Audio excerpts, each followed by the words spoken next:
अभिनेत्री रतन राजपूत रात्री रोडवर आईशी फोनवर बोलत चालत असतानाच एका तरुणानं अचानक फोन हिसकावून पळ काढला। रतननं क्षणाचाही विचार न करता त्याच्या मागे धावली। मदतीच्या अपेक्षेने तिनं आजूबाजूला पाहिलं, तेवढ्यात एक तरुण जवळ आला। काय झालं असा साधा प्रश्न आणि पुढच्या क्षणी त्याचा हात तिच्या हातात। चल तुझा फोन परत मिळवून देतो असं म्हणून तो तिला रस्त्यापासून दूर झाडाझुडपांच्या दिशेने ओढू लागला। त्या क्षणी रतनला परिस्थितीचा अंदाज आला, काहीतरी चुकत होतं, खूपच चुकत होतं। तिनं आरडाओरडा केला, आवाज मोठा केला, पण आसपासचे काही जण फक्त पाहत होते। मदतीसाठी कुणी पुढे येत नव्हतं। त्या तरुणाचं पकड घट्ट होत चालली होती आणि चेहऱ्यावरचे हावभाव अधिकच अस्वस्थ करणारे होते। आता काहीही घडू शकते असा विचार तिच्या मनात आला। तेवढ्या दोन तरुणी धावत आल्या। त्यांनी थेट त्या तरुणाला थांबवण्याचा प्रयत्न केला।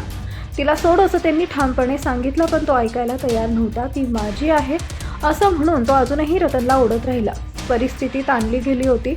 क्षणभरात त्या दोन तरुणींनी धैर्य दाखवत रतनला त्याच्या तावडीतून सोडवलं। गोंधळ वाढताच तो तरुण पळून गेला। रतन त्या क्षणी अक्षरशः हादरलेली होती, पण सुरक्षित होती। हा अनुभव सांगताना रतननं एकच गोष्ट ठामपणे मांडली, प्रसिद्धी, ओळख, ग्लॅमर या सगळ्या पलीकडे वास्तव खूप वेगळं असतं। अशा प्रसंगाला कोणालाही सामोरं जावं लागू शकतं।